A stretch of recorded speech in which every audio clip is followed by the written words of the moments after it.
एक देशभक्त भाई की बातों को सुने और कमेंट करें, शेयर करें। जय हिंद, जय भारत। ये मुसलमान नहीं मानते आप इनको? ये तो संघी है। तो जो संघी है, नहीं, आपकी निगाह में अगर कोई संघी है और वो संघ से जुड़ा होने के साथ मुसलमान भी है तो आपकी निगाह में वो मुसलमान नहीं है। तो कौम के लिए बात करें, अपनी कौम के लिए, कॉन्स्टिट्यूशन के लिए, देश के संविधान के लिए बात करें ना। एक हिंदूवादी एजेंडा आपको आग क्यों लगती है मैं बताता हूं। जरा वो सुना दीजिए जिस वजह से आग लगती है, उसके बाद में इस आग को बुझाने का कार्यक्रम भी करता हूं आगे। बिस्मिल्लाहिर्रहमानिर्रहीम रब्बि इश्रह ली सदरी व यस्सिर ली अमरी वहलुल उक़दतन मिन लिसानी यफ़क़हू क़ौली।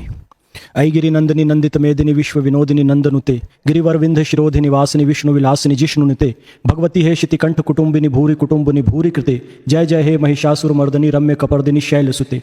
ईद की ये आपसे ज्यादा हिंदू भी है और आपसे ज्यादा मुसलमान भी है, आपसे ज्यादा सनातनी भी है और आप इनकी तरफ उंगली उठा रहे हैं। ये सुना करके आप एक लाइन सुना दीजिए। उन्होंने जो आयत पढ़ी वो सुना दीजिए, या उन्होंने जो देवी की स्तुति की वो सुना दीजिए। आप ऐसा करें, आप मेरे ऑनरेबल प्यारे प्रधानमंत्री को जरा टोपी पहना दें एक बार, जो उस भाई ने पहनी हुई है।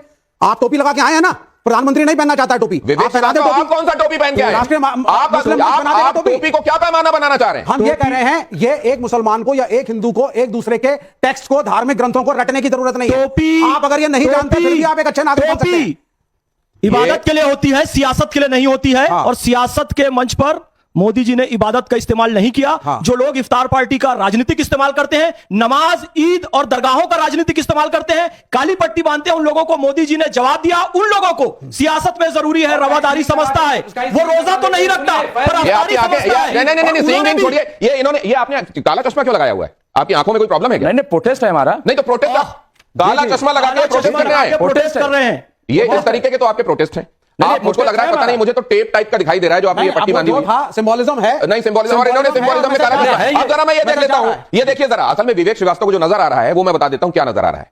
उन्होंने कितना पढ़ा है वक्त के अमेंडमेंट को, वो कहां कहां पर समझते हैं कि वाकई कहीं गुंजाइश है, वो आप जानिए। ये जरा देख लीजिए, ये जो काली पट्टियां यहां पर बंदी दिखाई दी थी, ये बड़ी सारी तादाद में ईद मनाने वाले लोग, वो लोग जो ईद की नमाज के लिए पहुंचे हुए थे, वो कई जगहों पर काली पट्टी बांधकर पहुंचे।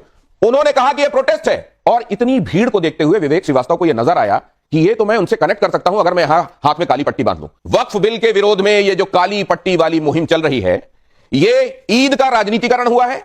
ये विरोध का वाजिब तरीका है क्योंकि इसका हक है, और कट्टर या फिर कट्टरपंथी मौलानाओं की ये चाल है, और उसी चाल में विवेक श्रीवास्तव जैसे लोग उस चाल को आगे बढ़ाने का काम कर रहे हैं। आपको क्या लगता है फैस, क्या है ये बिल्कुल ईद का राजनीतिकरण भी है और कट्टरपंथी मौलानाओं की चाल भी है, और ये उसका टूल बनते नहीं है। ये वामपंथी लोग मुसलमानों को टूल बनाते हैं। कैसे? आप देखिएगा, ये इस देश का विभाजन जो हुआ है, इस देश के विभाजन को इस्लामिक चरमपंथियों ने किया। भारत पाकिस्तान का विभाजन हो गया, फिर बांग्लादेश भी अलग हो गया। ये सब इन लोगों की चाल है। जब 1962 में चीन ने इस देश पर आक्रमण किया था, तो ये लोग आरती की थाली लेकर चीनी सेना का स्वागत कर रहे थे।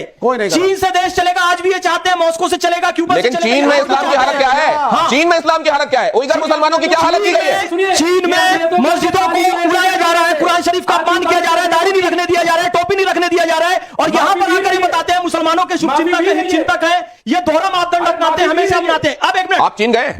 अरे आप चीन गए हैं? चीन गए हैं, देखा है आपने वहां क्या हो रहा है? मस्जिद तोड़ के टॉयलेट बना दिया गया, देखा है आपने? ऐसा है। आपने वहां जो धार्मिक किताब है उसका चीनीकरण कैसे कर दिया गया, ये मालूम है आपको? और ये तो पता नहीं कितना, ये वामपंथी कितने हैं। अगर आपको चीन के बारे में पता नहीं है विवेक श्रीवास्तव, आप किस दुनिया में रहते हैं? देश को अमेरिकी मीडिया और अमेरिका की कॉलोनी ना बनाएं, अमेरिकन प्रोपेगेंडा को यहां ना बेचें। आप लगाए हुए नहीं दिख रहे हैं, लेकिन कंप्लीट चाइनीज चश्मा लगाया हुआ आपने। ये हिंदू ग्रंथों को रटा रटाया उच्चारण करने से आपने क्यों नहीं रख दिया? आपने क्यों नहीं रख दिया? अगर मैं इस मुसलमान भाई से प्रेम करता हूं तो इसके लिए खड़ा होना है, उसके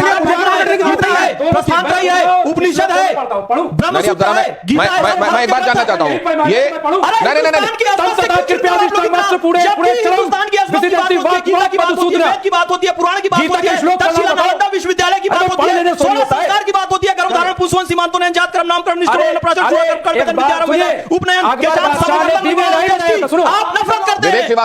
आप 5 संस्कार बता दीजिए, जब भी लाइन से बता दीजिए 5 संस्कार। आप सुनिए, मेरी बात को ध्यान से सुनिए। 5 संस्कार मैं सब बता रहा हूं। उनको पहली चीज, उनको सनातन के पूरे संस्कार मालूम है। नहीं, आपको एक श्लोक नहीं मालूम, आपको एक आयत नहीं मालूम, आपको एक संस्कार नहीं मालूम, और आप कहते हैं कि मेरे को सब पता है। I know the constitution of this country. Constitution of the country क्या कहता है? Constitution of the country कहता है कि चुनी हुई सरकार को संविधान में आवश्यक संशोधन करने का हक है। या कुरान को रट करके इंप्रेस करने की मुसलमानों को जरूरत नहीं है।